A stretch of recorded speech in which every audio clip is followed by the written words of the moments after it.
and welcome to episode 4 of Youth Squad Prospects 5 with Bradford City. Now, today, as you can probably tell by the sound of my voice, I have been ill for the last week, and that's why I decided to do a different episode than usual. And it's going to be a post-com episode. We're going to go through the months of October and November in the same episode. We're going to take on Swindon first. Then we're going to go back to the Globe Arena. Michelle Gallo's going to visit his former side. Then we face Crawley Town. After that, Port Vale. Big shout out to HWM Plays, who's just returned finally. I'm so glad you're back, mate. And obviously, the Port Vale fan himself, JJ Loza. He's doing another series with Bournemouth, but he is a massive Port Vale fan. He's done several Port Vale series in the past. Go check both guys out. They'll be in the top right or in the description. And to finish the month of October, we'll face Macclesfield. To start the month of November, we have a Gaming Pagans Exeter City. He's a new kid on the block. Go give him some deserved support. You guys that haven't heard of him, he's doing it with Exeter this series. Go and give him some love. Another game against Macclesfield. This time it's for the FA Cup. Then we face Colchester United and we'll finish off with Plymouth Argyle. I need to tell you where Noel Brennan is going to go. And he is going to go to the Ivory Coast. That was a suggestion from Semk left on the Discord server. Links down in the description if you want to customize players, if you want to submit scout suggestions to see if they're already taken, they're all there. Go and join. Go and follow me behind the scenes there and on Twitter as well if you haven't already. One more thing, I'm really glad to announce that the edit player feature is finally fixed. No kit upgrades for today, so we're just going to do a squad report at the end. Whilst I get there, enjoy the episode with Postcom Rodolfo.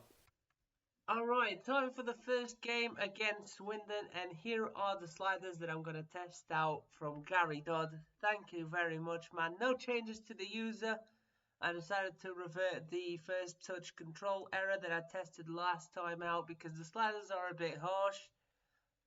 I do feel at the start, but I do think, knowing the results, I do feel like it is challenging, and I do feel like it is fair. There's the starting lineup that's going to face Swindon. And we started off actually pretty well with these new sliders, which was very surprising to me. I was hoping to struggle from the start, but apparently no. El Shanawi scores the first goal of the game just after half an hour. Very good from the Egypt forward. And Kavanagh in the net was pulling out wonder saves. Left, right and centre. Then in the second half they equalised. And they nearly got the winner there. We did come away with a point, fortunately. Kavanagh with another save from the following corner kick. And that would be game. Great start to our little sliders campaign. Now it's time for the most awaited game of the episode, I'd say. YSP 4 against YSP 5. Michelle Gallo returns to his former ground in the Globe Arena. Shrimp life is over. He switched allegiances to manage Bradford City. And yeah, big game in his hands, that's for sure. And I'm just going to let the credits roll out. Boral, top scorer of the team. We did do quite well with the forwards. I was surprised because the forwards do have low overall, but they do play a lot better than their overall says, both of them. And yeah, I think you've already seen that through the course of the few games that we've had throughout the series. There they are. Look at the graphics. I do like the graphics a lot. There's the Morecambe faithful that we don't get to see that much often anymore. Good goal there by Wildig at the front post, but this was a game of high stakes, as I said, and we weren't going to back down, and we weren't going to quit that easily. Joel Jackson with the equaliser from the Don's assists. Donaldson was baptised in the Premier, and I do like that nickname that you guys gave him. So I'm going to run with it. Tell me what you think. Speaking of the devil, he gets the goal that puts us in the driving seat for this game in the first half. Then Morecambe equalised 2-2, and very disappointing to be honest, because Morecambe weren't that great as a team. But fortunately, there's some things that never change in this game, and that's the kickoff glitch right there. Randy Borrell gets his 8th goal of the season from the kickoff glitch. An incredible solo run. And I do like the fact that skills get rewarded in today in FIFA 20. And good save there by Kavanagh to seal the 3 points. And as you can see, Gallo pleased with the performance. Enjoy this win, because it's probably going to be our last. Randy Borrell, man of the match, I'd say. It's either him or the Don, Rodolfo Donaldson, because they were both outstanding today. Donaldson, of course, assisted Jackson, so I think he might... Yeah, he is the man of the match with a 9.0. There he is. Again, forming quite a nice partnership. And we're going to play them in the next game against Crawley. Started off a bit roughly, and eventually we do concede just before half time to Crawley. And a very close game up until then. I don't think it was undeserved, but at the same time, I do feel like we've done well defensively. And then again, defense crumbled in the second half. But I do think we did get a goal here. Cooper lays it in for Jackson. We get a consolation. It should have been 2-1 instead of 3. But it is what it is. We got a goal. I think that's a morale booster right there. On to the next game against Port Vale. And this is a big one. Nedyalkov straight on goal, but he misses that. Unbelievable. I was shocked. Finesses do not work at all here, especially with the bad players. I think that's what's made him miss that, is that he has a really bad finishing stat. Over here, Alexander, great reverse ball to Harris, and he would get his first goal for the club. The centre-back, he's been a rock so far back there. And then El Shanawi in through on goal, hits the post after a magnificent passing move. It's just a shame that we couldn't bury that, because Port Vale obviously very good on the counter, very quick with their wingers, and Jordan's favourite player, Amu, down the wing here at the other end, would pull in the ball to Tom Pope up front to seal it for the equaliser. Then in the second half, Marada Palsuresh here on the wing, nice little ball roll, we play inside, and Alexander with his cuffed shot. Just a bad finish in general. Probably why I don't play him up front at all. I don't think I'm going to do that for the future, at least until his finishing stat is good enough. And we can see 2 goals at the front post to give Port Vale the win. The stats say everything there. It was an even game, but they took their chances. We didn't. Simple as that. Next game, Macclesfield, to finish off the month of October. We did do quite well, but we didn't start off on the best foot, to be honest. We did start off with our weak foot, but we did fight back, which I like to see. And obviously the stats don't say that, but I do feel like they're wrong in this case. I do think we deserve the draw from that game. Quick smash and grab for Macclesfield though. And we were struggling. We were struggling big time with the sliders, but I don't feel like they were restraining me. They were just making the computer play better. I do feel like I was able to do my own stuff, but the CPU were clinical in front of goal, which is quite a ring to my ears. It's music to my ears, as you'd say. And we moved on Luca Colville in the meantime, before the game against Exeter City, Gaming Pagans side for this year. And yet again struggled big time. Very unfair this. O'Carroll gets 2 blocks in, and look at that. Just a shot is in, well in after the shot is off. It gets called as a foul. Kavanagh dives the right way, but it's to no avail. 2-0 Exeter, and from there it went downhill. Forte scores a third before half time, and straight after that, even before half time, they would get the 4th goal, and that was pretty much game over. Second half, there wasn't anything, but that second goal really killed the game because the lads just couldn't get themselves together defensively for that half. We did play better in the second half, which is, an improvement. Then Macclesfield, yet again, this time they played us off the park. Lee with a good save there. It was his debut in goal. It was the cup tie after all. We do get a goal here through El Shinawi, which is good, but Macclesfield definitely deserved to win this one. Outclassed us, beat us from pillar to post on this one. And then the mighty Colchester facing off against our nemesis Courtney Senior. And this was the Dons game. Rodolfo Donaldson would get his goal just before half an hour. It seems like a nice little point where we get our goals. I don't know why. Just a slow start. We do have slow starts, but I do think we pick up the pace after that.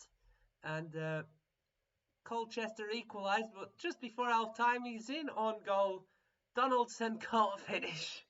He really can't. He's struggling with the finishing. I'm thinking of starting to train him. Hopefully all the real players will be moved on by January, because I do need the profit for the financial objectives. But in the second half, great run here by Noble. Did my defence inside out, but that wouldn't be the end of the scoring. Edwards plays in Brennan, who plays it into the Don, who gets his second goal of the game. It was his day at the office. No one was taking that away from him. Unbelievable performance. 8th goal to match Ranhir Borals, and both of them just 1 goal below the top goal scorers, which is Novak, and I think there is a player from Port Vale as well. That would end the goal scoring there.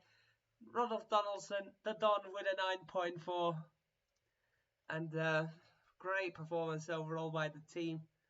And I do like some of the questions that they asked. Do like that they focused on Donaldson there in the press conference. Just a little short clip there. Next game would be the last against Plymouth Argyle. Beaten at the front post within 10 minutes. We did get a free kick. I do like the free kick system. Still need to get around to learn it properly. That was the best free kick I've taken so far. The best chance of the game for us. And unfortunately, there weren't many. So, yeah, Plymouth Argyle are that good. And they beat us from pillar to post on this one. 3-0 in before the half an hour mark. And shortly after, it was 4-0. This time, we deserved the 4-0 thrashing, not like the Exeter game. We didn't play well at all. The best chance after that free kick was Harris's long shot there before half-time. And this amazing cross that El Shinawi couldn't bury. Just unlucky there. We got some chances in the second half. Plymouth Argyle took their foot off the pedal. And Joel Verrier scored with his 1-star weak foot. Actually, the stats should have been reversed with the other game, to be honest. With the Exeter game. In the scouting reports, we got 4 new players. Luke Kuhn first from Germany. Then we got Isaac Lee. And also Callum Kelly and Oscar King from England. Nice little homegrown talent that we get. Fortunately, the ethnicities are fixed. But that is me for the postcom. Enjoy the squad report. Alright, it is time for the much awaited squad report. Here we go. Luke Kavanagh, overall of 54, gone up by 3. Anton Mitrev, overall of 45, gone up by 2. Emmanuel Sangare, overall of 55, gone up by 1. He's one of the new players. 4-star weak foot, 1-star skill moves. He's 6'5". 6'3" Oscar Lee next. He's the final goalkeeper. Got 2 traits, team players and cautious with crosses. Definitely seem to experience that in some of the games, which is nice to see. And he's 61 overall. Giuseppe Bruno, the scout future star, overall of 53, gone up by 3. Harrison Harris, overall of 61. Joseph O'Carroll, overall of 57, gone up by 2. Bojidar Eftimov, overall of 54, gone up by 2. Toby Harrison, overall of 52, gone up by 2. Vihan Chatterjee, overall of 45, gone up by 1. Madanapal Suresh, overall of 48, gone up by 2. Bradley Edwards, overall of 69, gone up by 2. He's currently injured, as you saw, with a sprained knee. We've already seen the week, so he's only got 2 weeks to heal. That was a training injury. Now on to the players from this month. Oscar King, overall of 54. He is a 4-star, 3-star. He can play in the centre as well. He's a left mid, 5'11". Work rate spotted me a bit, but not that much. Do have them edited out as always. Kieran Farrell, overall of 46, gone up by 2. Ronan Brennan, overall of 45, gone up by 2. Kostadin Nedialkov, overall of 48, gone up by 1. Joel Jackson, overall of 53, gone up by 1. Joel Verrier, overall of 52, gone up by 2. Couple of goals with his week 4 already, so I don't think... It definitely doesn't feel like a 1-star week 4 player here. Isaac Lee, overall of 57, he's just been promoted this month as well. Right mid, centre mid and right winger from England. All-star 2-star, not the best in skill moves, but I don't really use them apart from the ball rolls, which you can do. 6 foot, might play inside. Up top he's got good finishing, which is not the case. Well, we can always put him there for the height and the physical presence. And finally, Callum Kelly, also promoted this month. 5-star, 4-star, 5'9" winger from England. Left winger there, to be precise. And I think he can go inside too. He's got good pace. He might play inside. The finishing stat's not too bad, but he does have good crossing, so I think he'll stick on the wing for now, especially with them skill moves. Dylan Cooper, overall of 57, gone up by 1. Reese Alexander, overall of 45, gone up by 2. Ronald Donaldson, the Don, overall of 47, gone up by 1. Ahmed El Chanawi, overall of 52, gone up by 1. Randir Boral, overall of 46, gone up by 5. We have slipped down with our losing streak to 15. We've got 24 points, hanging around comfortably in mid-table. Another benefit of doing this episode in postcom is that I got to test out the sliders, and I do feel like they're really challenging. So thank you very much again to Gary Dodd for putting in the sliders in the comments. Very much appreciated. But I am still open to suggestions. I will test them out. I think this is the season to do it.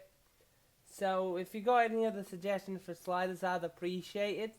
Same with the kit upgrades and the scout suggestions. So that is it for this episode. Let me know what you think of postcom episodes. I hope you have enjoyed. I'm going to see you all next time. And until then, have a good one. Bye bye.